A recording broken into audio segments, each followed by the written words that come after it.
Bueno, hola a todos, buenas tardes. Muchas gracias por estar aquí. Yo soy Javier Sagarna, el director de Escuela de Escritores. Y nada, primero que nada, daros la bienvenida a esta conferencia que forma parte del ciclo de conferencias del Máster de Narrativa de la Escuela de Escritores. Hoy damos la bienvenida a David Trueba. Muchísimas gracias por estar aquí, por acompañarnos.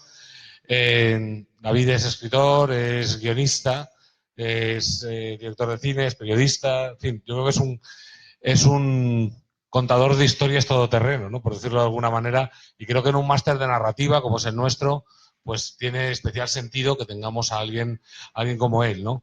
Yo por mi parte simplemente pues agradecerle a David que esté aquí, agradecer a todos vosotros vuestra presencia y nada, ya os paso con Nacho Ferrando, coordinador del máster, y con David que van a empezar esta charla. Gracias a todos.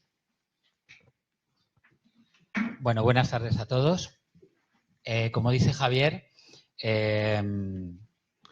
bueno, preparar la presentación de David es bastante complicado y me llevaría, yo creo que gran parte de la conferencia y prefiero casi que hable él, ¿no? Pero sí me parece justicia hablar de su faceta como artista polifacético, ¿no? Desde director de cine, como todos sabéis, no solo de cine de ficción, sino cine documental, también guionista, de televisión también, guionista, de videoclips, periodista para El Mundo y El País, es decir, incluso letrista para Rosa León, Andrés Calamaro. Bueno, es que es algo impresionante, ¿no? Bueno, por suerte, se confiesa, he visto alguna entrevista, músico frustrado, ¿no? Y de hecho, en un programa de Andrés Buenafuente disteis buena cuenta de aquello. Sí. Vamos a ocuparnos de su faceta como escritor, sobre todo, que es la que nos atrae o nos convoca a todos aquí un poco más, ¿no? Él es autor de 5 novelas, todas ellas publicadas por Anagrama. Yo tengo la sensación, al hablar de su trabajo, de que tiene como 2 etapas bastante, o por lo menos para mí, perceptiblemente diferenciadas, ¿no? Una primera etapa, digamos, más transgresora y incluso un poco gamberra, diríamos, en un momento dado, y es a partir de Saber perder, que fue Premio Nacional de la Crítica, que fue una novela, yo creo que unánimemente celebrada por todos, cuando su narrativa empieza a adquirir, en mi opinión, una profundidad, yo diría, con rasgos de carácter casi filosófico. Es decir, da la impresión de que todo su trabajo, todas sus novelas a partir de Saber perder, Bliss, que es, digamos, mi preferida de su trabajo, sé que igual podemos discrepar, no lo sé, y su última novela, ¿no? Que también me parece que tiene una carga de profundidad también muy importante, ¿no? Pero todas estas novelas da la impresión de que tienen un trasfondo, de que sí, que tienen un plano peripécico planteado, el que muchas veces se coloca en la contraportada del libro, ¿no? Pero todas ellas hablan de una idea central, ¿no? Supongo que van tanteando esa idea hasta que la encuentran, ¿no? Por ejemplo, en la Bliss, la novela que antes os comentaba, la novela anterior a Tierra de Campos, que es su última novela, Bliss, que en alemán significa relámpago, ¿no? Y es una obra que de alguna manera habla de la vida como un encadenamiento o un hilvanamiento de momentos fugaces, de pequeños relámpagos, ¿no? De cómo la vida en realidad es esto, ¿no? El desarraigo, ¿no? La última novela, su última novela, es una novela que tiene puntos muy, muy divertidos cuando se contrasta el desarraigo, ¿no? De la ciudad, de la vida moderna, frente a la vida del campo, ¿no?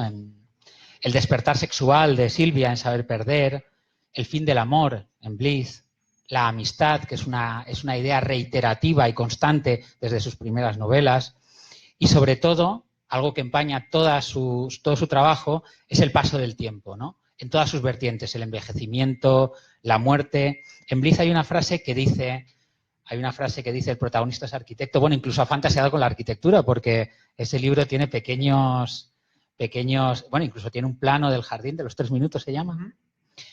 Pero ahí hay una cosa que dice, da una conferencia en Múnich, creo recordar, y hay una cosa que dice él para iniciar esa conferencia, dice, ¿acaso alguien se ha detenido a pensar sobre lo que son realmente 3 minutos? Me gustaría preguntarte sobre esto, ¿no? Es decir, en tu literatura tiene detrás una idea y a la hora de concebir tu trabajo, a la hora de concebir la historia, ¿la peripecia genera el tema o te va llevando al tema? ¿Es algo subconsciente? ¿Es algo prevaricado? Hola, buenas tardes.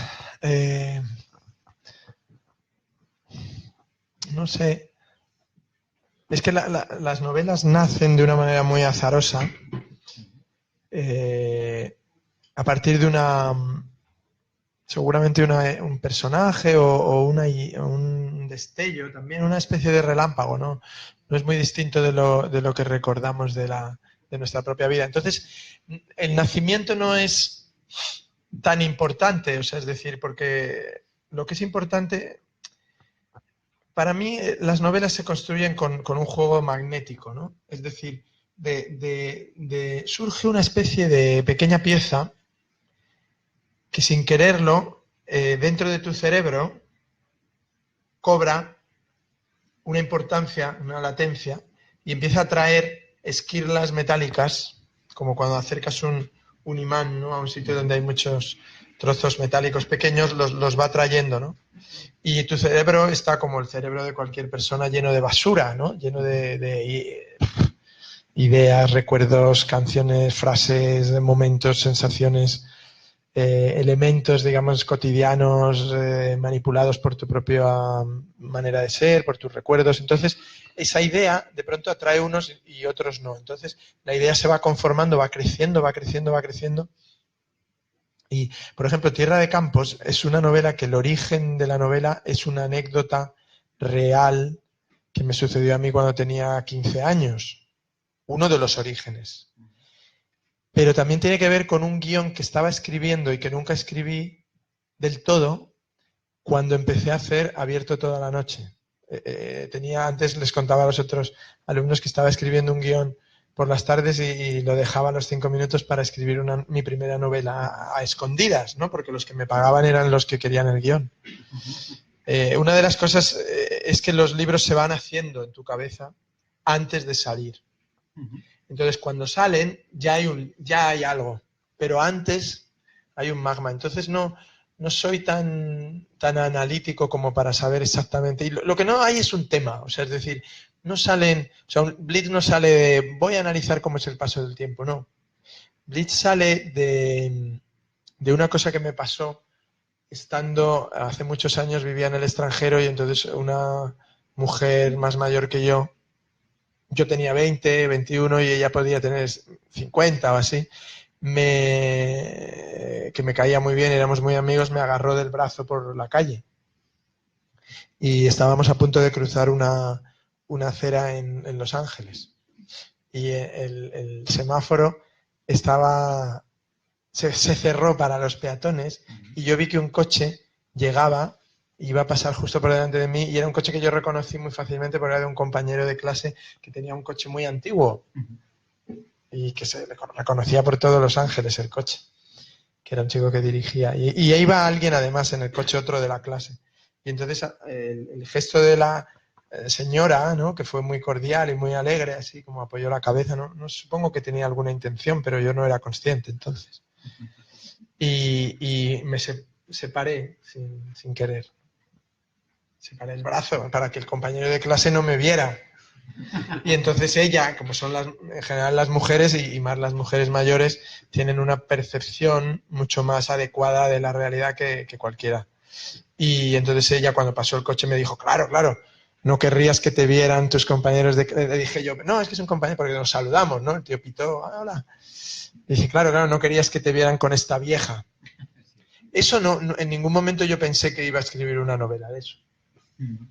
Pero cuando estaba escribiendo Blitz, no había nacido por esa escena, Blitz. Pero cuando empezaba a desarrollar Blitz, me acordé de esa escena y dije, esa escena tiene que estar. Ese momento tiene que estar y está muy parecido en el libro. Entonces, es el origen, pero no es el origen. Entonces, porque el otro origen de la novela es que escribí un artículo en el periódico de Cataluña que se llamaba ¿Para qué sirve un paisaje?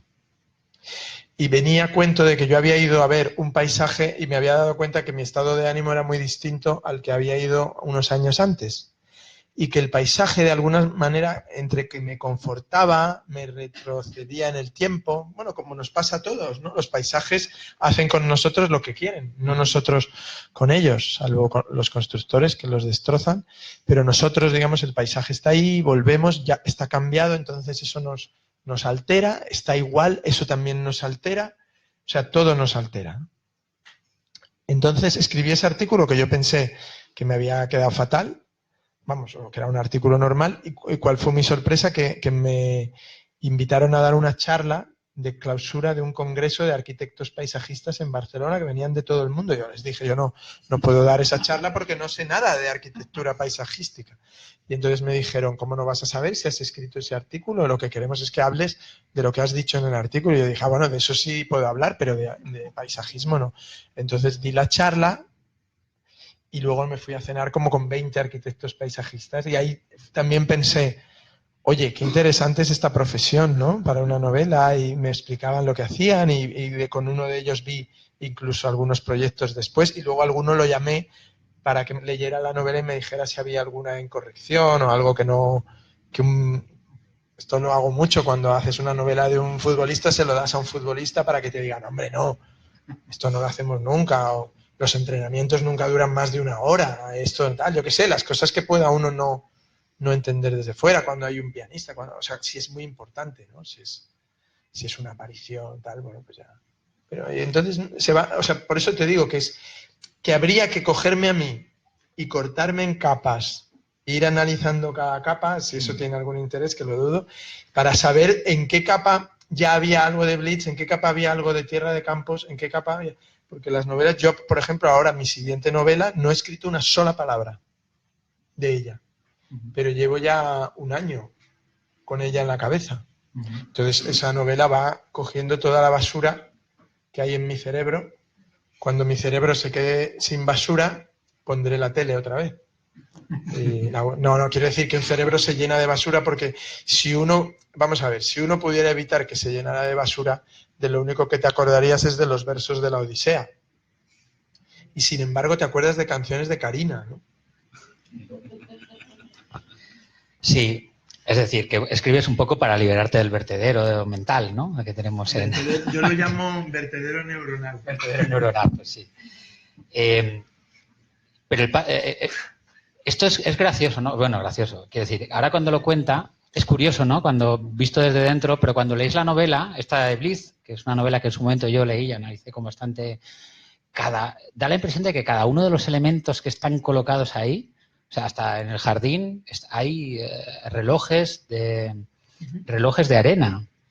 El texto comienza prácticamente empieza con un punto de efecto, ¿no? Pero inmediatamente empieza a hablar del paso del tiempo, ¿no? Las digresiones, ¿no? Que está haciendo el personaje constantemente hablan del tiempo, es decir, que como que cuando la lees no tienes ninguna duda de que te está llevando hacia esa idea, ¿no? Y luego sí, luego está la peripecia, ¿no? Arrastrándote. Pero yo diría, vamos un poco más allá. Yo creo que los libros de David, una de las cosas que tiene su literatura es que es una literatura sin máscaras, ¿no? Lo notas en el estilo, que es un estilo devastado, con la palabra precisa, con la longitud de oración asequible, pero devastada de artificios, devastada de retórica innecesaria, ¿no? Es una literatura, si no me equivoco yo, prácticamente todos los temas son de una actualidad bastante y de una cercanía, ¿no? Se percibe en su literatura que lo biográfico o el elemento biográfico, sin saber nada de tu biografía, está muy, muy presente, ¿no? David Mosca, el protagonista de tu última novela, da la sensación de que es el trasunto del propio David Trueba por la franqueza con la que habla, ¿no? Bueno, incluso en tus novelas, en la última, no sé si Cercas y tú os introducís elementos o personajes reales incluso, ¿no? A Serrat, o tú estás en la última novela de Cercas, ¿no? Casi grabándole una película, ¿no? Sobre... cuenta un poquitín cómo utilizas lo biográfico, cómo lo transformas, cómo lo procesas, cómo si te lo planteas, ¿no?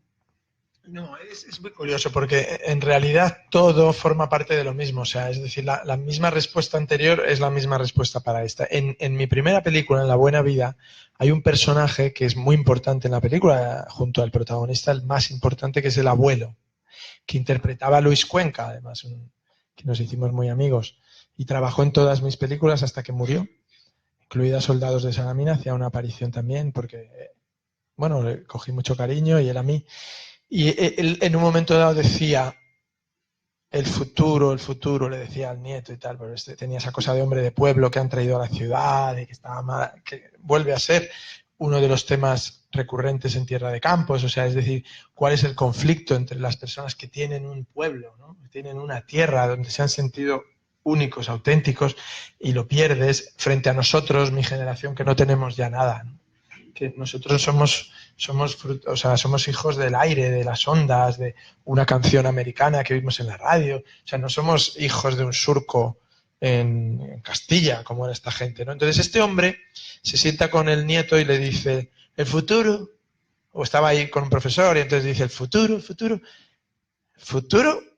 yo ya estoy en el futuro y te puedo decir que es una mierda. Que esto es una cosa que le pasa a la sociedad contemporánea, es un problema muy contemporáneo, porque el problema que tenemos, que yo no sé por qué no lo dicen los grandes filósofos que tenemos, están demasiado ocupados con Cataluña. El problema que tenemos es que para nosotros 2001, la película y la fecha, era el futuro. Y todo el mundo creció empeñado en que 2001 era el futuro, 2001 era el futuro, 2001 era el futuro, y se lo creyeron. La gente es así de idiota. Entonces llegó 2001 y era el futuro, porque claro, si tú dices, chico, mañana vamos a ir al futuro, venga, pero mañana, sí, me lo prometes, sí, mañana vamos al futuro, venga, pues mañana es el futuro. Si tú le dices a la gente el futuro, 2001. Entonces 2001 era el futuro. ¿Qué ocurre? Llega 2001 y la gente dice, como el personaje de la película, que era del 96, dice, yo ya estoy en el futuro y esto es una estafa.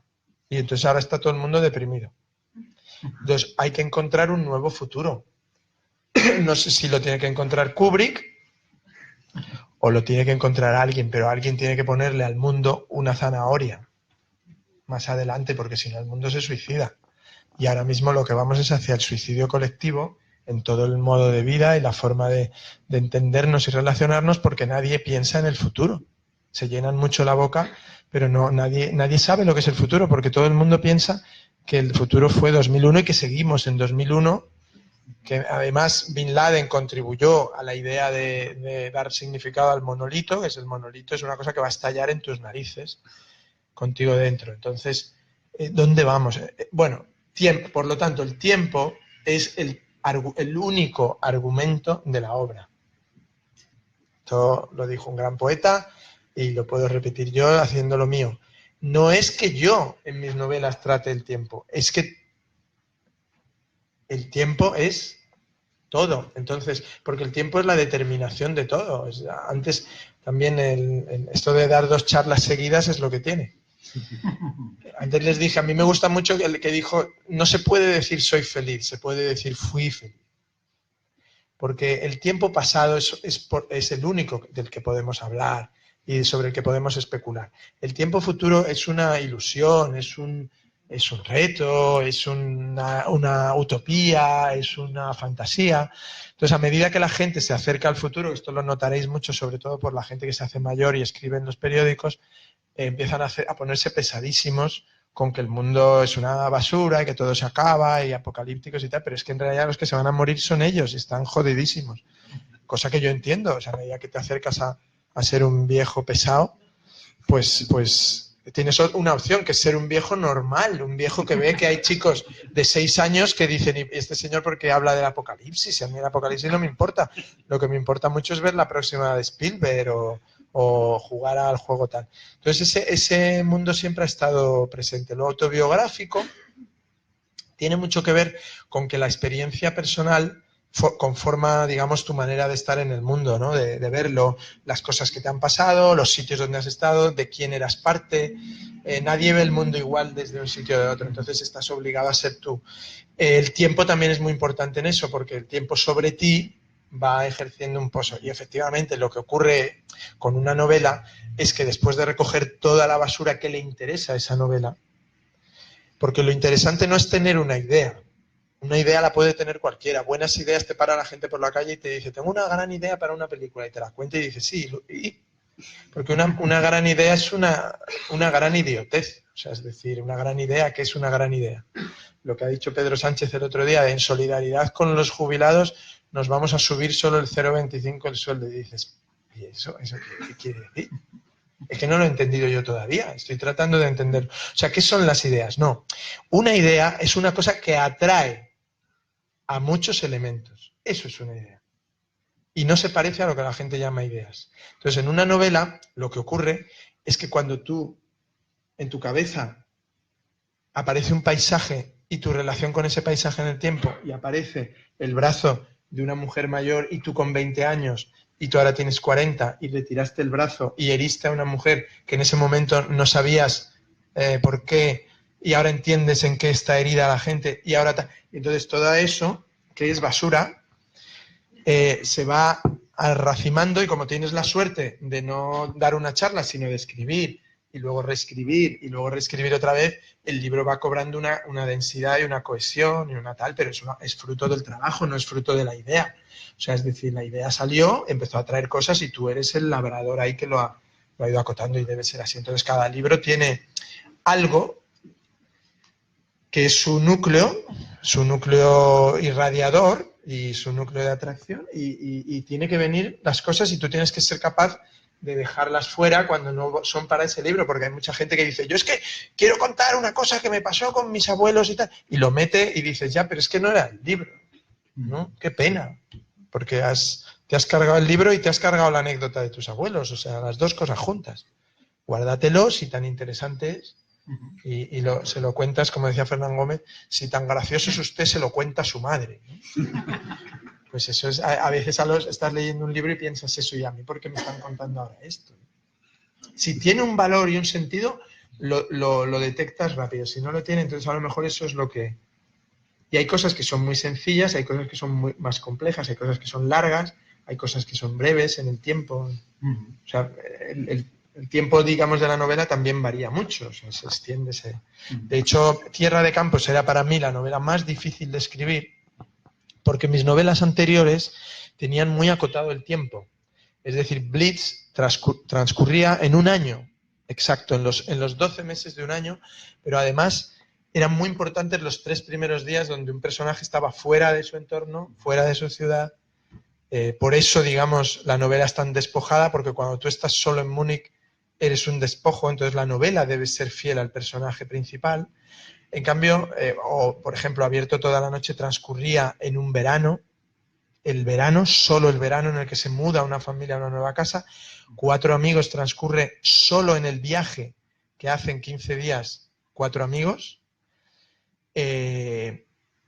Saber perder transcurre exactamente en un curso escolar, que es lo mismo que una temporada de fútbol, tienen las mismas fechas de inicio y de final prácticamente, y también tenía que contarse los 4 personajes en ese tiempo, y de pronto me encuentro con Tierra de Campos y digo, 45 años en la vida de un tío. Y entonces, claro, es como a alguien que va muy seguro con una faja, ¿no? Y de pronto se le rompe o se la quitan y dices, desnúdese, y ay, Dios mío, ¿cómo cojo yo todo eso y que parezca un ser humano, ¿no? O que parezca incluso, bueno, es decir, que haya contorno, ¿no? No, con esto no me estoy metiendo con la gente que está gordo, que yo soy el primero que lo estoy. Que no se ofenda a nadie, que ahora estamos en un momento complicado, sí. Bueno, otra de las profesiones que no he mencionado antes, ¿no? Es la de cultivar amistades, ¿no? Porque David, a mí me dan mucha envidia algunas de tus amistades. O sea, bueno, Fernán Gómez lo ha mencionado él, pero la que más envidia me da es Azcona. ¿La que más? La que más, porque siempre me pareció un hombre en la sombra, pero de una genialidad. Le obligaron a salir, ¿no? En la última época ya le obligaron a... No. ¿Cómo era Azcona? Cuéntanos un poquitín. No, eso hay una confusión. Él no daba entrevistas nunca, ni salía, o sea, no... Primero dejó de salir por la noche porque bebía mucho, entonces la noche era muy peligrosa, y también yo ya le conocí que no salía. Y eso es, las 10 era como su límite, o sea, nos sentábamos a comer a las 2 y el día que más tarde a las 10 acabábamos.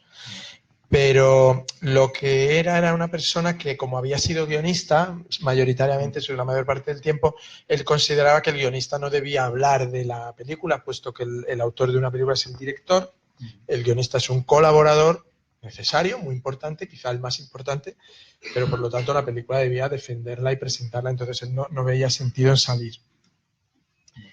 En el caso, entonces lo que ocurrió fue que le convenció Juan Cruz para republicar sus libros antiguos, de Club de la Risa, del Repelente Niño Vicente, de los Pobre, Paralítico y Muerto, que fue el origen del Cochecito, El Pisito, que fue el origen de su carrera en el cine. O sea, él había sido un escritor y viñetista antes que guionista. Entonces, él dijo, si alguien publica mis libros, y me piden tenerlo que promocionar con algún acto, pues lo tengo que hacer. Y por eso salió, o sea, no le obligó a nadie, sino que formaba parte de su coherencia, que era una persona muy coherente. Lo que sí tenía, o yo tuve la suerte, claro, de frecuentarlo en un periodo en el que él estaba contento en la vida, yo creo. Más tranquilo que había estado en otras épocas, menos salvaje, menos enfadado. Pero te aseguro que podía ser una persona que te destrozara.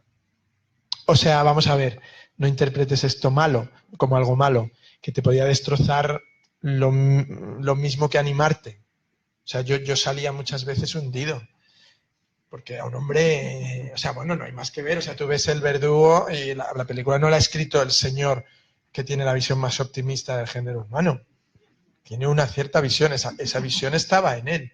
Entonces, también con respecto al trabajo, o sea, yo lo he contado a veces, llegabas a las 2 antes de que llegara, porque a veces comíamos en grupo, entonces antes de que llegaran los demás, como yo sabía que él era muy puntual y yo también, llegaba antes y siempre estaba él, ¿no? Entonces charlábamos y me decía, ¿qué estás haciendo ahora? Y tal. Pues estoy escribiendo un guión para una película que he pensado, ¿y de qué trata? Pues de un tal que hace no sé qué, fenomenal, me gusta muchísimo. Oye, ¿cómo sigue eso? ¿Y cómo acaba? Digo, no sé muy bien. ¿Cómo? ¿No sabes el final? No, pero es muy importante y tal. Digo, sí, ya lo sé, pero es que no tengo la idea y tal. No, pero está muy bien, oye, eso promete y tal. Y ya llegaban los demás. Ah, hola, ¿qué tal? No sé qué, aquí estábamos charlando. 5 de la tarde, se iban todos y nos quedábamos juntos. Oye, ¿te tomas otro gin tonic? Sí. Bebíamos y entonces íbamos a un bar y tal. Y me decía, oye, eso que me has contado antes, David, eso es una mierda. Eso es una mierda, no. Es que, ¿por qué te empeñas en hacer esas cosas? Es que no se entiendo a los jóvenes de ahora, con las posibilidades que tal y no sé qué, y no sé. Eso no funciona, ¿por qué? Porque, además, el cine es horrible, el cine español es horroroso, la empresa es horrible, ahora mandan las televisiones. ¿Tú has visto los que dirigen las televisiones? Mírales la cara que tienen. No les confiarías ni tu coche para que te lo aparcaran. Y entonces, claro, te ibas a tu casa 2 o 3 horas después y decías, tienes razón.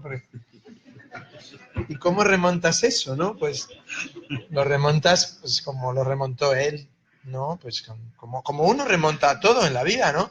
Porque es que conocer el lado malo de la vida no hace que la vida sea más amarga, la hace más gustosa. O sea, la gente dice, cuando hoy estaba yo viendo con mi hijo Corazón, que lo vemos siempre porque inmediatamente después va el telediario. Y entonces, cuando empezaron a salir juntos, perdonadme que haga este paréntesis, sé que esto os va a apasionar, pero estas cosas forman parte de nuestra vida. Cuando empezaron a salir juntos Paula Echevarría y David Bustamante, la enorme simpatía que me producían los dos, por razones obvias, porque me cae bien la gente alegre, me cae bien la gente así, ¿no? O sea, que eran muy desinhibidos los dos y presentaban mucho su amor. Y entonces yo a mi hijo, que entonces todavía estaba mi hija en casa, les decía a los dos, digo, ay, pobrecitos. ¿Y por qué, papás? Son felices. Digo, no, sí me encanta que sean felices, pero que no lo retransmitan. Porque si lo retransmiten, cuando se separen, les van a poner todos estos vídeos para joderles. Entonces, hoy, el programa de hoy estaba dedicado, no sé si habéis tenido la suerte de verlo, a declaraciones de ellos diciendo nuestro amor durará toda la vida, esto es para siempre. Qué bonito, pues aunque sea cursi lo voy a decir, yo jamás me separaré de Paula. Y Paula, qué valiente eres, yo tampoco de ti. Y claro, mis hijos, ahí mi hijo decía, papá, ¿te acuerdas cuando decías que no hicieran eso? Digo, claro, porque yo ya tengo un poco más de experiencia que David Bustamante, porque soy un poco más mayor. Canto peor, entonces a nadie se le ocurre retransmitir las cosas para los demás. Ya bastante vas a sufrir solo con tu álbum de fotos para ti, como para encima colgárselo, pero no se dan cuenta porque el amor los ciega, la felicidad los ciega, la fama, y luego ya con el tiempo se harán más. Entonces eso, bueno, a lo que me quiero decir, ¿es peor saber que las historias de amor se pueden acabar para enamorarte? No, es mejor. ¿No? Porque antes eras idiota. Y una persona que ya deja de ser idiota es mucho más suculento todo en él. Incluso el amor, la pasión. En las novelas igual. No, yo es que he sido un poco viejo prematuro. Cuando la gente dice que mis primeras novelas eran transgresoras, vamos a ver, en esa que has dicho, que es verdad. Lo que ocurría es que mis dos primeras novelas fueron muy despreciadas por el mundo literario. Y eso era normal porque yo venía de ser guionista de cine y eso para el mundo de la literatura es una basura pinchada en un palo. Como es normal, yo también lo pienso de los guionistas que escriben. Y tienen que demostrar que van en serio y quieren hacer buenas novelas para que alguien se los tome en serio. Lo mismo a las presentadoras de televisión o los del tiempo que escriben libros. Cuando la gente te dice, es que hay mucho prejuicio porque claro, como soy presentadora del telediario piensan que soy una mala novelista. Y digo, no, perdona, es que es normal, ¿no? O sea, si eres la presentadora del telediario, ya bastante tienes, dedícate al telediario y deja en paz, ¿no?, a Enrique Vilamatas y a Arturo Pérez Reverte, que se dedican a esto en cuerpo y alma. Pero claro, la chica tiene derecho a escribir novelas, o el chico. Entonces, ¿qué ocurre? Que yo era igual, lo que pasa es que yo pensaba que el prejuicio era normal. Yo no pensé que me trataban mal o bien, pensé, es normalísimo. Yo, si fuera el crítico del país, también diría esas burradas que dijeron de mí. Lo que ocurre es que en la tercera alguien dijo, a ver si esto va en serio. Pero transgresora era más transgresora todavía. Sí. Claro, o sea, había muchas más burradas en Saber Perder que en las dos anteriores. Porque en las dos anteriores había personajes que provocan, digamos, no provocan tanto escándalo como un señor de 80 años o de 70 y tantos años yéndose de putas con una chica nigeriana de 20 y pocos, ¿no? O sea, es decir, hacerle tragar al lector eso sin que te escupiera en la cara al pasar por la calle y tal, era muy difícil. Lo que pasa es que o sea, esa novela fue bien valorada. Dentro de que yo siempre he tenido una parte muy importante en mi vida de gente que habla mal de mí y que es fundamental, que haríamos sin ellos. Pero es que incluso tengo un compañero que iba conmigo a la universidad, que por suerte no es crítico literario, pero es de cine, y este me pone mal siempre. Y yo lo pienso y lo echo de menos cuando no lo hace, o sea, porque no se la dan a él la crítica, se la dan a otro y tal. Digo, ay, qué pena, a ver si sale la de este. Porque es como algo que te falta, ¿no?, en el mobiliario. Entonces siempre necesitas gente que hable mal de ti porque eso te estimula y te pone un poco en alerta ante ti mismo. Pero ya te digo, la primera crítica que tuve, que fue por un guión, cuando ni siquiera se hablaba de los guionistas, era si con un Trueba no bastara, referido a Fernando, todavía Jonás no existía. Si con un Trueba no bastara, ahora dos y encima este es malo. Esa fue una de mis primeras críticas y yo dije, joder, esto va a ser más duro de lo que yo pensaba, que incluso va a haber que pegar. Azcona me contó que una vez fue a un bar por la noche, me parece que era el Riscal, y vio que había un crítico que le ponía siempre mal, que criticaba muy mal las películas de Berlanga y que hacían con él y que les acusaba, que era una acusación muy típica en su tiempo, de fijarse solo en la España negra, en los tullidos, en la España fea, y que España tenía cosas muy bonitas, ¿no?, y que ellos solo retrataban lo feo porque era como lo que tenía prestigio y tal, ¿no? Entonces Sí, es el tremendismo, el feísmo que ha sido siempre tan... Pero cuando lo haces bien, pues está bien, ¿no? Entonces vio a este crítico y era esa época que os cuento que seguramente se achispaba todavía más y entonces fue directo a él, a la barra, dispuesto a encararse con este crítico que era un señor bastante desagradable. Y entonces le tocó, creo que se apellidaba Castillo, yo no, estamos hablando de los años 60. Y entonces se acercó y le tocó por detrás.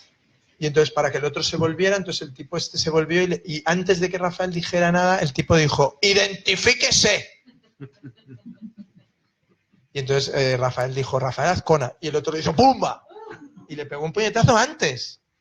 Y me dijo, yo que una vez intenté pegar a un crítico, me pegó el crítico antes. Entonces yo dije, nunca intentes pegar a un crítico, sino aceptas siempre lo que tal, porque a ver, si no lo aceptas te llevarás dos. Es como los elogios. Cuando te viene uno y te dice, oye, qué buena es tu novela, de verdad, no sé, que sí, que es buenísima. Ya te dan dos elogios, ¿no? Pues las críticas son también, oye, tu novela es una mierda. Oye, ¿por qué has dicho que es una mierda? No, es una mierda y además tú patético. Bueno, sirva esto para recuperar el espíritu tragicómico de Azcona, ¿no? Sobre todo trágico. Trágico. Pero había, en aquella primera novela, sí había personajes, no sé si que estaban, sí. No sé si herederos o que se daban la mano con aquellos suyos, con el cochecito, ¿no? El Pepe Isbert, ¿no? Ahí hay un abuelo senil que se entrega a la poesía, a la religión, un niño de 12 años que sufre una enfermedad mental. Creo que no sé si la crítica se refería a esto, ¿no? Al principio, ¿no? Pero bueno, no. Quedó algo ahí, ¿no? Del trabajo. Sí. La crítica al principio fue libros muy cinematográficos, se dan una película, ¿no? Yo siempre pensaba, pero ¿por qué voy a escribir un libro cinematográfico si hago cine? Eso se lo podrían decir a otro que quisiera hacer cine y no pudiera. Y entonces hiciera libros, que yo leo muchos así, deseando que los adapten al cine, que parecen guiones de mal escritos que están. Pero en mi caso, no. En mi caso yo escribía una novela porque quería hacer una novela. Y de hecho no se han adaptado ninguna y trataré por encima de todo de que no se adapten, ¿no? O sea, no las veo para el cine, son novelas. O sea que no, pero sí que, digamos, incluso el elogio solía ser azconiana, berlanguiana, hasta en algún país almodovariana, porque al final la gente no tiene tantos referentes, ¿no? Entonces basta que seas español para que seas almodovariano o goyesco. Pero sí, Abierto toda la noche fue una novela muy importante porque para mí fue el salto a atreverme a escribir, ¿no? Es una novela que se pasó un tiempo muy largo en una carpeta por vergüenza, porque me daba vergüenza. Pensaba que yo no era escritor, que yo no podía ser escritor, que escritor era gente con dos apellidos y con una, no sé, que sabían que, yo que sé, que vas por un parque y saben distinguir una begonia de una petunia, ¿no? Luego he descubierto que no tienen ni idea, que ponen petunia porque queda bien, pero no sé, pero uno cree cuando es niño que los escritores son alguien especial, ¿no? Y cuando ya te haces escritor te das cuenta que son como tú e incluso un poco peores algunos. Pero vamos, no, con esto quiero quitarle hierro, o sea, es decir, el debutar es muy difícil para uno y si encima uno es alguien ya, pues todavía más. Pero siempre he pensado que los prejuicios son normales. O sea, yo tengo prejuicios con cosas y me gusta mucho cuando la gente, en lugar de pelear con sus prejuicios, los acepta y trata de esforzarse para destruir un prejuicio. Y yo he tratado de esforzarme siempre para destruir los prejuicios porque los consideraba justos. Consideraba que era normal que mucha gente me despreciara por ser hermano de Fernando Trueba, que era una persona muy conocida, ¿no? Era normal. ¿Cómo van a ser esas personas malos? Es normal. Si llega un chico que se llama David Trueba y hay un señor que ha ganado un Oscar que se llama Fernando Trueba, pues este segundo tiene que ser medio lelo. O sea, es lo normal. Luego, poco a poco, si el tío hace algo bien, pues venga. Y todavía quedan esos prejuicios y yo todavía me levanto por la mañana tratando de, venga, vamos a ver si destruimos uno más, ¿no? Pero, o sea, es que me parece normalísimo. O sea, pero Pérez Reverte tiene, o sea, es decir, hay esos prejuicios, como los tiene esos prejuicios Kafka. O sea, es decir, que hay alguien ahora, mañana habrá alguien que coja un libro y diga, joder, Kafka. será muy bueno, pero qué coñazo. Qué tal. Bueno, ese prejuicio se tiene que encargar Kafka de deshacerlo con su libro. Y si no, pues Kafka no le llega a ese lector, ¿no? No vamos a decir que Kafka se equivoque, pero quiero decir que los prejuicios son normales, forman parte de la gente, como vas. Y ya de los críticos no te cuento. Fernán Gómez, que fue junto a Azcona, digamos, muy importante, me decía siempre una cosa. Decía, David, hay que ser muy tolerante con los críticos, porque ellos hacen un trabajo muchísimo más difícil que el del director de cine. Es muchísimo más complicado hacer bien una crítica que hacer bien una película. Entonces, claro, yo decía, hombre, Fernando, ¿cómo va a tener...? Sí, hombre, sí, tiene mucho más mérito hacer una crítica, porque la película nosotros, ¿qué tenemos? 2 años para hacerla. Y si la primera toma no nos gusta, hacemos otra y el actor repite y luego la montamos y si algo sobra lo despegamos, tal, y la hacemos un poco más breve y le ponemos una música y ya cuando lo envolvemos todo, ya está, lo presentamos. En cambio, el crítico tiene que ir a verla y esa misma tarde te tiene que machacar o te tiene que poner bien, pero aquello está como descuidado, no tiene tiempo. Entonces, y es verdad, siempre lo he pensado, que es muy difícil ser, o sea, el que juzga a los demás.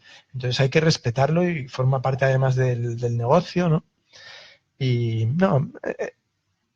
no sé, yo en las novelas de verdad que no veo que haya habido una evolución. Lo que sí ha habido con respecto de la primera a las otras es que en la primera el humor que remitía mucho a Azcona, y Azcona de alguna manera le remitía a Baroja, que él era muy barojiano, y a mí me remitía más a la novela centroeuropea de Hasek, de Hrabal, que era para mí en ese momento mi gran influencia. No es que quisiera hacer esas novelas, pero quería que el humor estuviera presente, muy presente, con personajes un poco hiperbólicos, ¿no? Y entonces lo que ocurre es que el humor está más presente como coraza del novelista que no cree capaz de escribir un libro.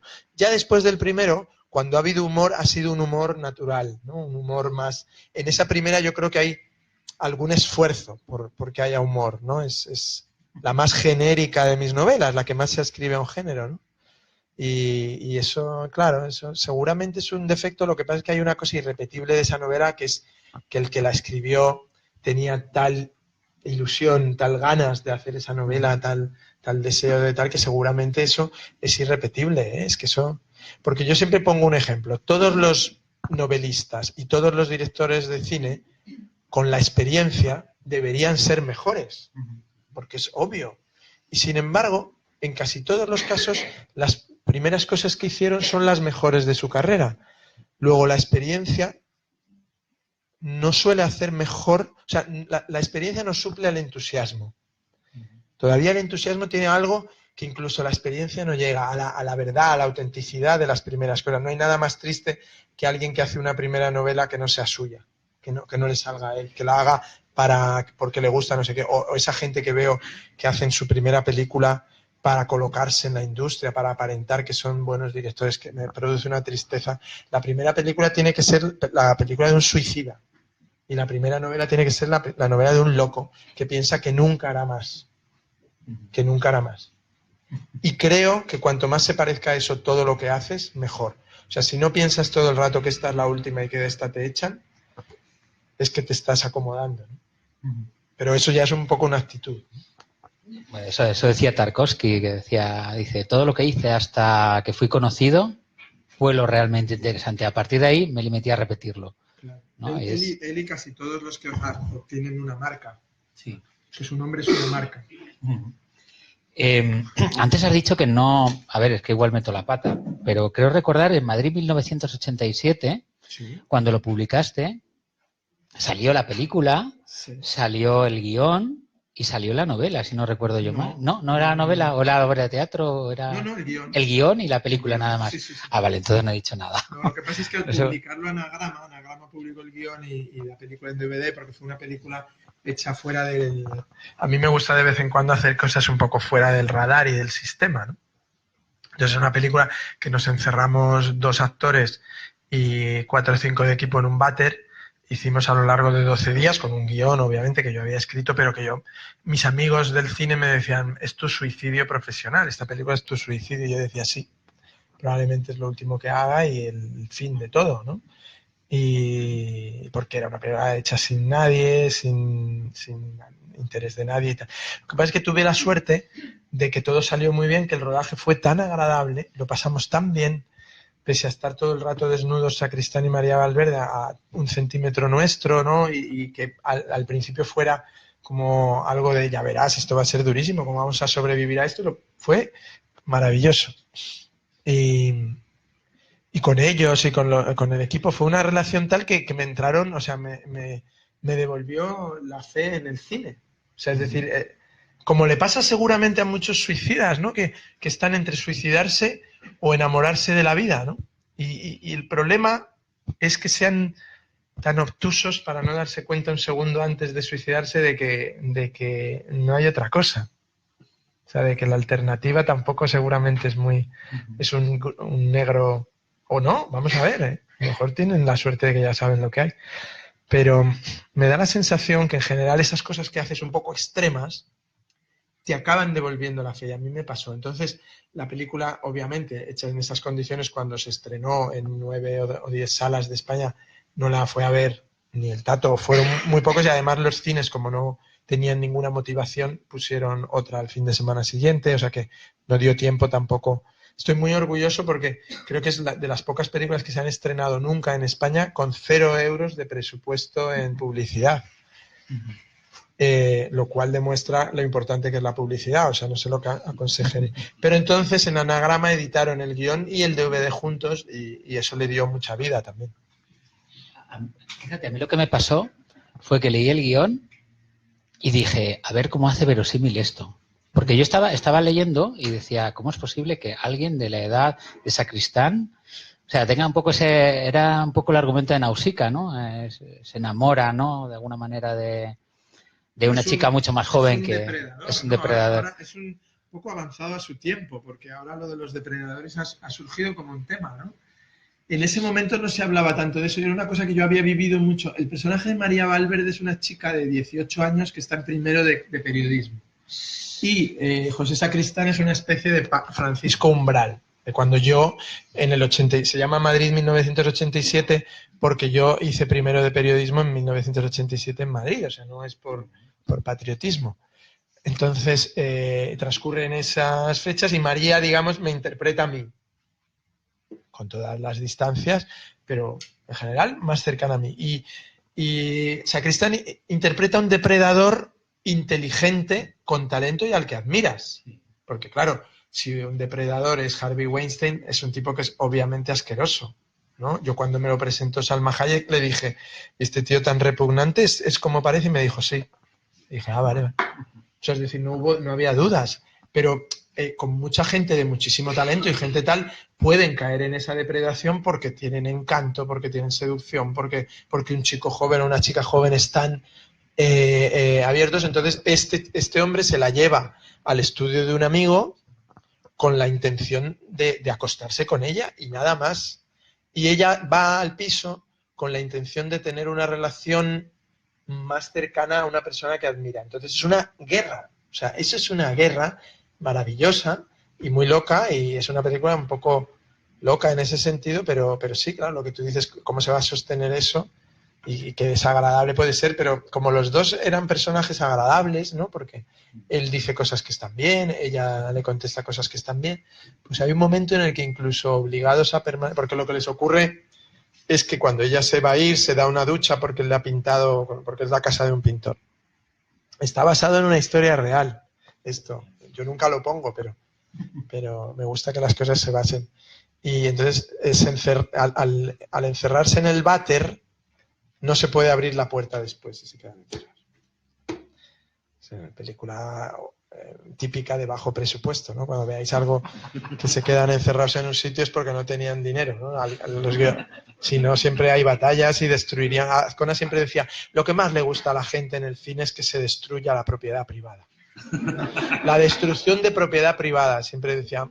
Y yo le decía, y el sexo también, ¿no? Las mujeres desnudas y tal, pero la gente siempre, tú pones a Paz Vega desnuda y va la gente aunque la película sea un horror. Y porque, no sé, la gente todavía tiene esa cosa de ver desnudo a otro, le gusta. Y en Internet ahora se ha hundido el cine por eso, porque en Internet sale todo el mundo desnudo mucho más barato. Ya no hay que ir a ver un parto, como iban los españoles, que iban a ver un desnudo porque había un parto, en Helga, el misterio de la vida.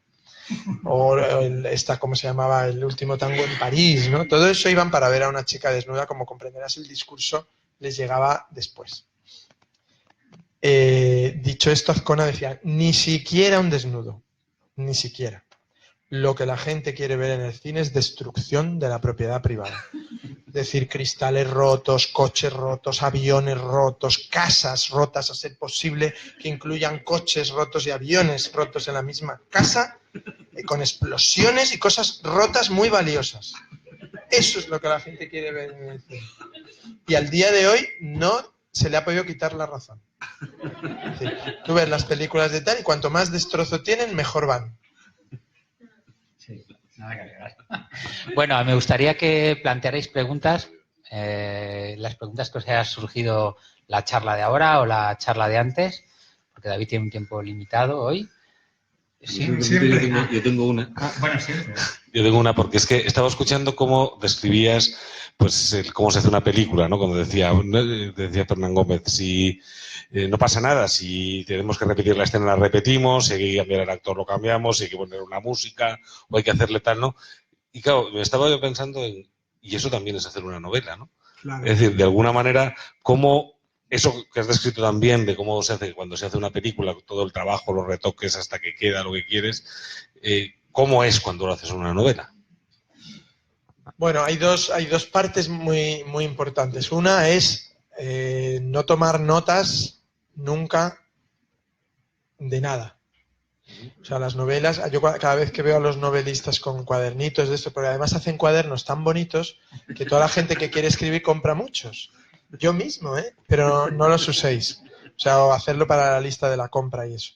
Muy importante que el proceso ese, bueno, yo os hablo desde mi punto de vista, o sea, es decir, aquí estáis en una escuela que vais a oír a muchísima gente contar, yo os tengo que contar lo mío. Azcona le dijo una vez a un guionista que le preguntó, dame un consejo, e iban en un avión y el guionista le dijo, hombre, usted que es tan veterano, ¿me podría dar un consejo? Y le dijo, nunca tome notas. Y el tipo sacó una libretita y dijo, no tomar notas. Esto ejemplifica un poco eso. No tomar notas, ¿por qué no tomar notas? Porque claro, no es por un capricho, sino porque si tú interrumpes el proceso magnético de la idea sobre los elementos azarosos de tu cerebro, estás interfiriendo en la construcción de la novela, ¿vale? Entonces, para no interrumpirlo, es muy importante no tomar nota de nada, porque si tomas nota, le das una preeminencia a lo que has apuntado sobre lo que no has apuntado y comienzas a esclavizar a la idea a tu cuaderno. Y tu idea o tu núcleo es más importante que tu cuaderno. Tu núcleo es mucho más importante que las citas que has apuntado ahí, que las frasecitas que oíste o que te llevas empeñado 3 años en meter en algún libro, porque piensas que eres un tipo genial. Tienes que partir de la base de que una persona es un imbécil, natural, o sea, de natural somos imbéciles. Entonces, esa idea irradiadora atrae cosas y va formando en tu cabeza algo que tú no controlas. Muy importante, tú no controlas. No sabes cuándo lo vas a escribir, no sabes para qué lo vas a escribir, no sabes cómo va a ser esa novela, pero va creciendo, creciendo, creciendo, creciendo como un feto. O sea, es decir, la madre, por mucho que ame al niño y por mucho que vea ecografías, no interfiere en el desarrollo del feto y cuando lo hace es para mal. Es decir, igual que un novelista, simplemente va dándole las condiciones mejores o que ella cree mejores para que el feto se desarrolle, las condiciones saludables, de tranquilidad, pues si tiene estrés intenta no tener estrés, si come mal intenta no comer tan mal y si fuma intenta dejar de fumar y si salta vallas, pues no salte vallas, porque está demostrado que es malo. Aún así, el ser humano es el mamífero menos fértil de la creación, es decir, aún así perdemos, o las parejas y las mujeres en particular pierden muchos bebés en la gestación. Y los novelistas, muchas más novelas. Muchas más novelas.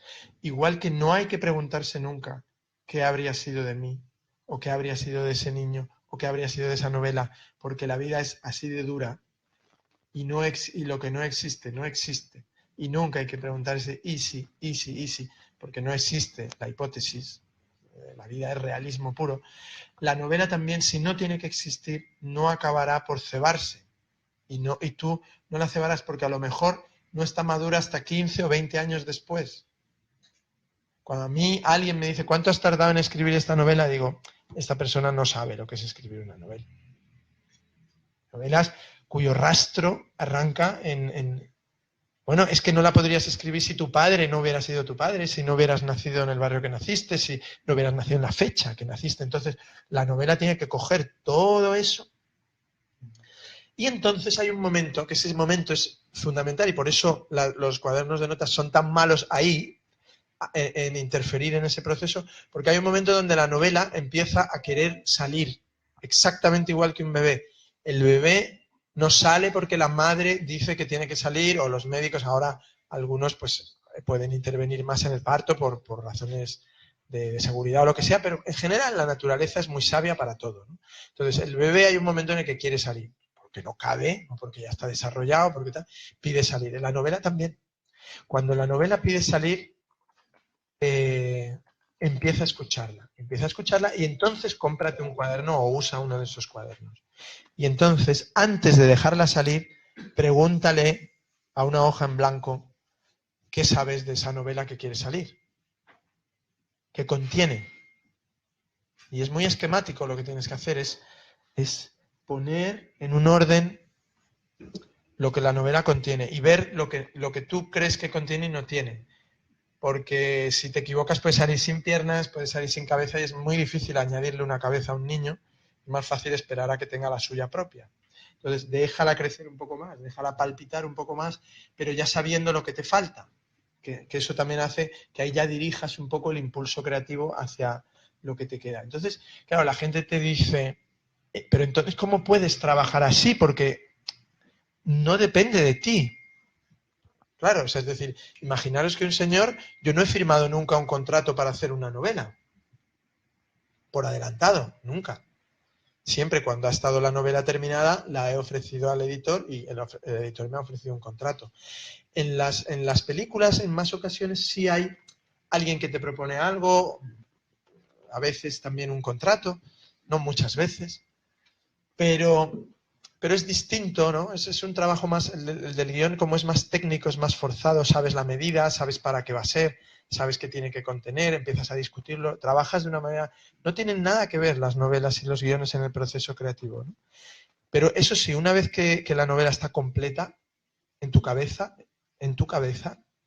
empieza a poner por escrito lo que crees que contiene porque te darás cuenta de que no está tan completa. Entonces ahí ya comienza un proceso que tiene una primera parte donde ya entran, por supuesto, anotaciones sobre ideas, sobre frases, incluso si quieres nombres de personajes, etc. Empiezas a desarrollar todo lo que no es narrativo, o sea, lo que es información y la estructura, que va a ser importantísima, o sea, es decir, cómo va a estar organizada la narración, es decir, cómo voy a contar esto. Entonces, una vez que eso está, ya empieza a acercarse el momento de escribirla, pero todavía no llega hasta que se te cae la cara de vergüenza si no escribes. O sea, tiene que haber te tiene que forzar. Entonces, claro, una persona dice, ¿y cómo puedo vivir yo de ese oficio si no tengo una dinámica profesional? No, es que ese proceso del que estoy hablando, es compatible con estar escribiendo otra novela. Por eso no hay que tomar notas. Porque lo que estás trabajando en un papel es algo, ya existe. Y todo lo demás que está dentro de ti son cosas que se ven también interferidas por el trabajo actual que estás haciendo. Y al mismo tiempo le viene muy bien, porque es como, no sé, es como alguien que está ocupado en una cosa, entonces no puede... Vamos a ver, uno le gustan más las cosas que no tiene que las que tiene. Y una idea en la cabeza es mejor que una idea en el papel. Entonces, cuanto más esté en la cabeza, más feliz eres. O sea, cuanto menos conozcas a Julia Roberts, más te gusta. O Brad Pitt, me es igual. ¿Por qué? Porque es evidente que tiene que tener defectos, ¿no? Entonces, cuanto menos lo sepas, más te gusta. Entonces, cuanto menos sepas que tu novela contiene defectos, más estás feliz, más vas creando la novela hasta que sale y descubres que es un aborto, ¿no? Y que tienes que trabajar mucho sobre ella para que parezca una novela. Entonces, claro, es así, no te rías, es así, es el proceso es una maternidad muy confusa y obviamente, claro, el problema es que yo no conozco a nadie que cuando nace un niño, salvo una abuela o bisabuela que tuvieron mis hijos, que era muy negativa, muy divertida, pero que hablaba siempre con frases negativas. O sea, para elogiar tu comida decía, hoy no se te ha quemado como la de antes de ayer. O sea, es decir, no entendía el elogio como un todo. Y entonces sí que se asomaba a los bebés, pero quiero decir que en general la gente no se asoma a un bebé y dice, ¡ay, qué horror! ¡Uf! ¡Qué niño más espantoso! Y además es que es feísimo, ¿no? Y las orejas y tal, que son las del padre. No, el padre las tiene mejores, que es mucho más feo que los padres. En general no es así, con las novelas sí. O sea, sí se asoman y te dicen qué feo te ha quedado. Entonces, más te vale hacerlo lo mejor posible. Como puedes intervenir en el niño, tampoco le vas a operar siendo un bebé. Ya se opera él solo con 15. Entonces, pero tú como escritor sí puedes operar. O sea, puedes mejorarle la nariz, puedes mejorarle la boquita, ponérsela más de Angelina Jolie. Y intenta que se parezca a lo que tú querías y que no sea un monstruo que se parece a las novelas de éxito de esa temporada. Que también ese suele ser otro defecto. Igual que los que se operan suelen ser un engendro que no se parecen en nada a lo que admiran o a lo que han ido a la consulta a decir, póngame la boca de Julia Roberts y los ojos de Angelina Jolie, en general, o el médico lo ha hecho al revés o ni siquiera, ¿no? Y pues las novelas también, si vas demasiado intentando que se parezcan a lo que funciona, a lo que ha tenido éxito ese año, que suele ser lo que más atrae a la gente y tal, casi siempre generas un feto. Tienes que volver al origen de tu novela y volver a buscar cómo querías que fuera, ¿no? Cómo querías que... Es decir, no olvides con qué estás trabajando, ¿no? Con qué... Es un poco escultórico. O sea, es decir, un escultor a mitad de mármol no puede decir que quiere arcilla, ¿no? Tío, muérete con el mármol, sigue dando golpes ahí hasta que sea la escultura que querías. O sea, y hay que ser muy cabezota también, muy testarudo, ¿no? Yo a veces voy a ver exposiciones de artistas que me gustan, sobre todo artistas plásticos que puedes ver en un par de salas 40 años de su vida. Es mucho más difícil a lo mejor en un cineasta o en un escritor, ¿no? Tener 40 años de su vida en una mirada, casi en un cuarto de hora, ¿no? Y vas y los mejores suelen ser unos testarudos increíbles. Y les estás viendo que ya en el año 1925 ese tipo ya estaba haciendo lo que en el 75 ha perfeccionado o incluso ha traicionado, pero porque tiene ese origen, ¿no? Y eso es bonito. La coherencia, ¿no? Si es que se logra. ¿Tenéis alguna pregunta más que queráis hacer? ¿Alguien más? ¿Sois tímidos? Como buenos escritores, claro, sois gente que todos lo guardáis para vosotros mismos, incapaces de tener relaciones sociales. Te preguntaría, cuando ya ese magma de la cabeza empiezas a pasar por el papel y hacer la estructura y todo esto, ¿sueles trabajar con el final claro y varía si es una novela o es un guión? Hombre, ¿no?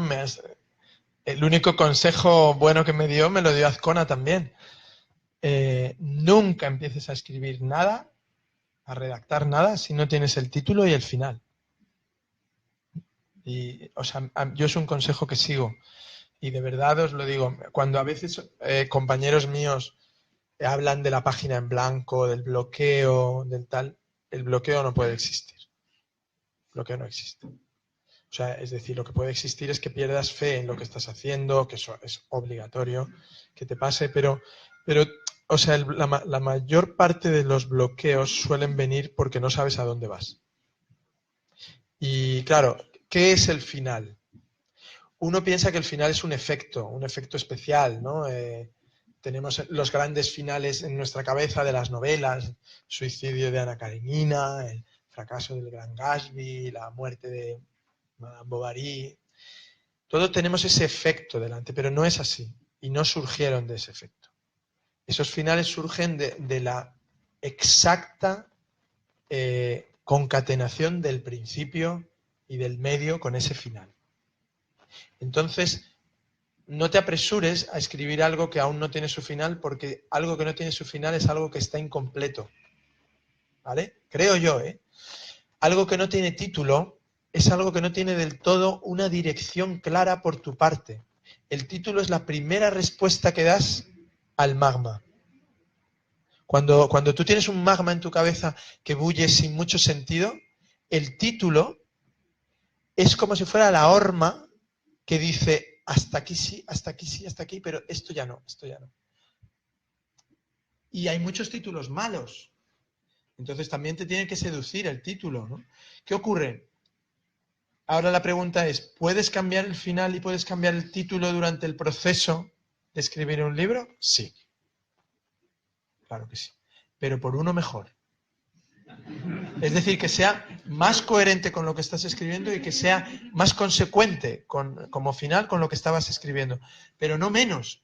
O sea, no conozco a nadie que vaya a hacer algo menos salvo por miedo. Como me pasó a mí con Tierra de Campos. Cuando yo escribí Tierra de Campos, se lo pasé a leer a las primeras 3 o 4 personas y me dijeron, libro maravilloso, seguramente tu mejor libro, y tal. Bueno, no me importaba eso, yo quería que me dijeran cosas que no les funcionaran o que no tal, y entonces coincidieron todos.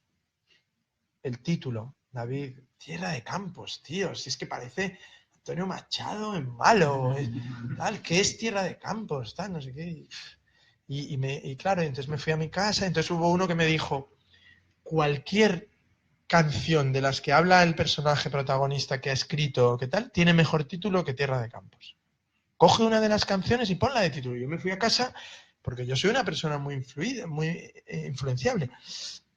Fui a mi casa, abrí el libro, empecé a revisar las letras de las canciones y me parecía que eran letras de las canciones, como me había costado mucho hacerlas para que sonaran a letras verdaderas y no a versos muy sofisticados. O sea, yo no quería demostrar que yo podía escribir versos como José Ángel Valente, porque a mí no me sirve. Las canciones del pop de los años 90 no son versos de José Ángel Valente, son canciones pop de los años 90. Y por lo tanto eso, lo que yo escribía tenía que sonar a eso, y a la vez ser mío, y a la vez ser del personaje, y a la vez gustarme. Entonces cuando extraía un título de esos, lo colocaba y yo decía, sí, está bien, suena bien, pero no es mi novela. No es mi novela. No es mi novela. Y cuando avanzaba y avanzaba y avanzaba, y entonces llegó mi agente, mi representante literaria, a la que quiero mucho, y me dijo, David, el problema de Tierra de Campos, quítatelo de la cabeza, no se puede titular así porque no es comercial.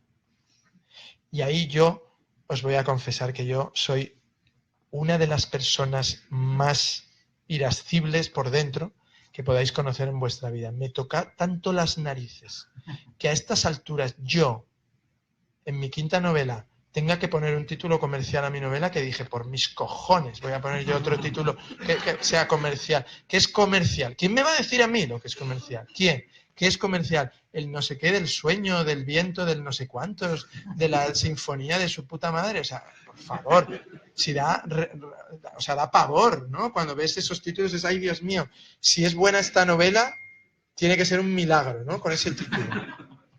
Entonces puse Tierra de Campos y se quedó. Y ha ido muy bien el libro. Ya alguien me dijo, no, es que es muy buen título, y ya me quedé muy tranquilo. Porque los títulos los haces tú, los hace el libro. El libro hace el título, pero si sale de ti, define al libro, y si no sale de ti, no define al libro. Entonces hay que hacer un esfuerzo por bautizar al bebé y por encontrarle si tiene, cómo son las, no sé qué es el final de un bebé, si el pelo o las uñas del pie, pero saber a dónde vas en esa construcción es muy importante. Yo, de verdad, es un consejo que no es mío, que me dio Azcona, que yo ya llevaba unas cuantas películas escritas, entonces no había escrito todavía novela, pero he sido fiel a ello y voy a morir con eso. O sea, creo que hay que tener un final porque si no, no sabes muy bien exactamente qué estás contando. Porque cómo acaban las cosas es su definición.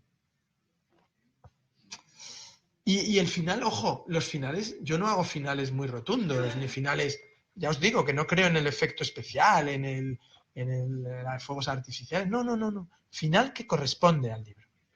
Final que corresponde al libro, oye, pues es el que le corresponde. Para ti eso tiene que ser a muerte. Entonces, ese consejo sí, si os lo doy, sí se pueden dar, pero es un consejo como muy práctico, ¿no? Otros no os daría, porque creo que cada uno tiene un método, una manera de hacer sus cosas, una búsqueda también interior, un tipo de libro que le apetece hacer. Los libros son muy libres.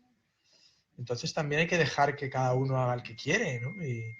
Y cuando los lees, a mí me gusta que los libros no sean parecidos. Cuando la gente dice, no, es que tiene que ser así, tiene que ser así. Cuando, no sé, es que siempre me niego a creer eso, en que, o sea, yo admiro a escritores que son completamente distintos y algunos se odian entre ellos o se odiaban entre ellos. Y a mí me gustan. Luego yo soy un ente nuevo capaz de relacionar dos objetos que por sí mismos eran reactivos. Entonces tú ya eres nuevo, ¿no? Tienes influencias nuevas, influencias distintas. La gran duda para escribir es ¿por qué? ¿Para qué?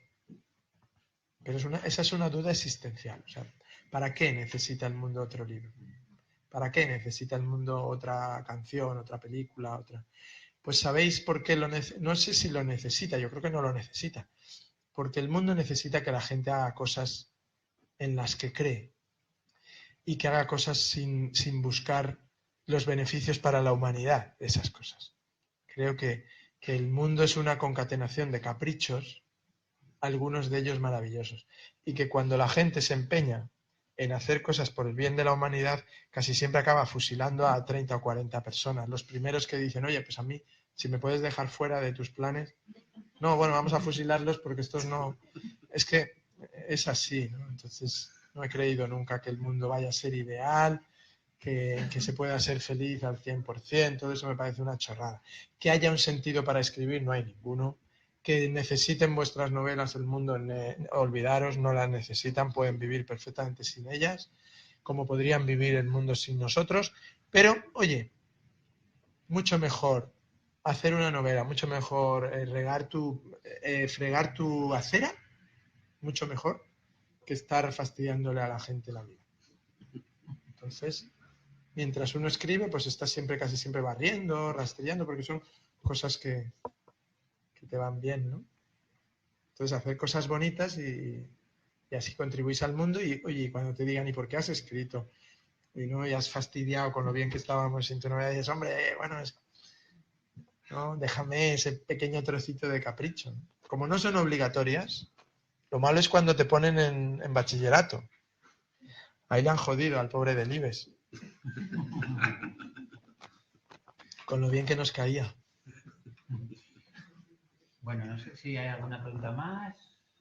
¿Hay alguna pregunta más? No, no, ¿verdad? Allí al fondo, sí. ¿Fondo? Venga, No veo la última.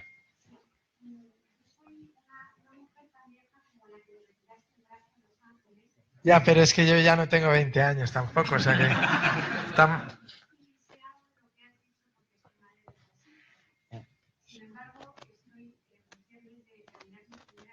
Uh-huh.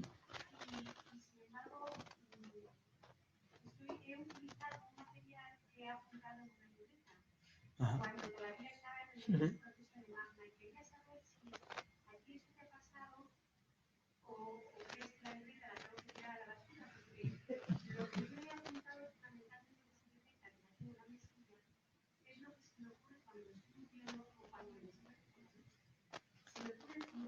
Ajá. Ajá. ¿Y tú crees que, te hago una pregunta muy cruel, ¿eh? ¿Tú crees que una cosa que se te ha ocurrido y al día siguiente has olvidado es tan importante? ¿No está tu memoria haciendo un ejercicio de depuración?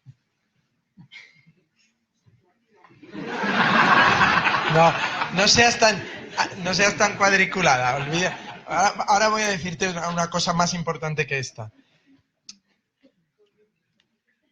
Los libros se vengan de nosotros.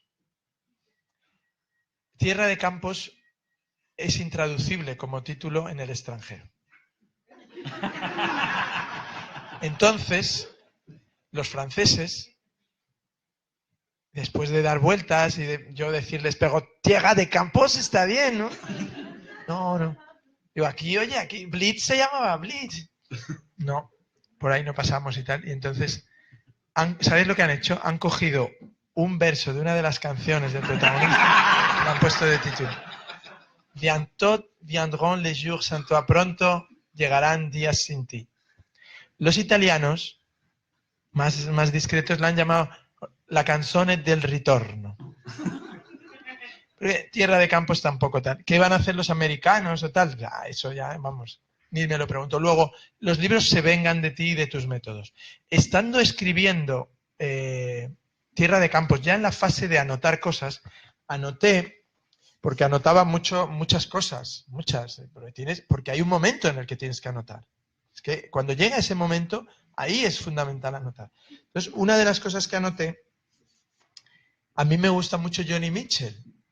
Y entonces, para que veáis qué ridículo es el mundo este nuestro, ya anoté Johnny Mitchell, para que no se me olvidara que él tenía en algún momento que hablar de Johnny Mitchell, porque a mí me gusta Johnny Mitchell y me parece muy importante para un músico hablar de Johnny Mitchell. Entonces anoté Johnny Mitchell. A Case of You, que es mi canción favorita de Johnny Mitchell, que es la canción que Johnny Mitchell le hizo a Leonard Cohen cuando se medio separaron, ¿no? Y entonces, una canción muy, muy bonita entre ellos dos, donde ella le dice, podría beberme una caja de ti como si fuera vino, y aún no sé, bueno, A Case of You. Y entonces yo anoto eso, y como lo anoto ahí en unas páginas, sigo escribiendo en otros sitios y tal, y otro día se me ocurren 2 versos para una de esas canciones del personaje de Ánimos Calle. En un trozo de papel anoto la prima... no sé cómo era, no me acuerdo, es que tengo muy mala memoria. No sé qué, no sé cuántos. Pese a todo, la primavera es cerca como una mula, ¿no? O las flores han vuelto a florecer, o el jardín vuelve a estar. La primavera es cerca como una mula, que es, ya lo veis, ¿no? Es decir, es cerca como una mula, viene el frío, y tal, pero la primavera está ahí, ya viene, ya está aquí, las plantas florecen, las tortugas salen. ¿Por qué? Porque la primavera está aquí, ¿no? Tiene sus formas variadas, pero es cerca como una mula. Pasan 2 años, yo acabo el libro, tal, no sé qué, y me llama la correctora de anagrama y me dice, oye, David, problema, porque hacen un cierto check de cosas, ¿no? O sea, es decir, y aún así se cuelan siempre errores, pero siempre te hacen un check de, oye, si tú dices que en el año tal pasó no sé qué, pues ten cuidado, y algunas veces te dicen tal. Y entonces me dice, oye, estábamos haciendo para la FNAC una especie de recensión de canciones de las que hablas en el libro, para hacer como una playlist promocional, para que la gente, si quiere una playlist, puedan poner en la FNAC playlist de Tierra de Campos. Bueno, cada vez se hacen más cosas de estas promocionales, pero bueno. Entonces hemos hecho una lista de canciones que nombras, y nombras una canción de Johnny Mitchell, que es A Case of You, y unos versos, pero que no son de esa canción. Y yo digo, ¿cómo? Que sí. Y entonces, en la página 353, tú dices, como esa canción que tanto me gusta de Johnny Mitchell, la primavera es cerca como una mula. Y entonces yo digo, eran 2 versos, no uno. Y entonces digo yo, no, claro, pues es Johnny Mitchell, además suena mucho a Johnny Mitchell, es cojonudo, ¿no? Eso es de A Case of You. Y entonces me dice, sí, pues es que, espérate, ¿tienes ordenador? Digo, sí. Y digo, saco la letra de A Case of You y digo, pues no, es que debe ser una letra recortada. ¿Cómo iba yo a pensar que era mía? O sea, es decir, estaba ahí puesto, o sea, es decir, para que veas qué peligrosas son las notas. Las notas dan una certeza sobre cosas que no siempre son ciertas. Y ¿qué te diría que hicieras con ellas? No las tires, no las rompas, no, por supuesto que no, son bonitas verlas dentro de unos años y ver las notas que tomaste. Todo es importante, pero no las consultes demasiado. O sea, no te obligues a escribir lo que has anotado, salvo que sea la estructura del libro. La estructura sí, porque si no haces el paso 7, el 9 no tendrá sentido. O sea, tienes que tener... Pero si es porque tú te has empeñado en que un día soñaste o se te ocurrió la frase de la luz por la ventana a veces me devuelve la fe en la espiritualidad. Pues chica, si la olvidas tampoco pasa nada. O sea... No, te estoy haciendo una parodia de cosas. Pero no pasa nada. Te aseguro que las buenas van a salir y van a estar en el libro. Pero yo no lo haría porque fuerzas un poco la maquinaria y uno no debe forzarla demasiado. Porque es muy peligrosa la escribir, sobre todo, él ha dicho antes lo de Tarkovsky, cuando uno se hace una marca, ¿en qué consiste una marca? Una marca consiste en ofrecer el mismo producto siempre. Es muy fácil que un escritor de éxito o un cineasta de éxito tenga la tentación de que se le perciba como una marca. Es muy bonito ser Almodóvar, es muy bonito ser Fellini, es muy bonito ser Scott Fitzgerald, es muy bonito ser Coetzee, porque son escritores. Bueno, Coetzee es uno de los que tiene la virtud de escapar siempre de su. O sea, no es una marca. Pero las marcas, como la Coca-Cola, exigen la misma fórmula, exigen el mismo sabor, el consumidor quiere la marca. Entonces hay que huir de la marca. Y una de las cosas de la que debe huir uno es de sí mismo. O sea, es decir, vale, sí, yo soy David Trueba, pero no me importa ponerlo en cuestión otra vez, ¿no? Y recibir palos por no serlo, ¿no? Si es que los palos te importan demasiado, que tampoco te acostumbras a ellos. O sea, es decir, el libro manda, no tú. Deja de darle órdenes a tu libro.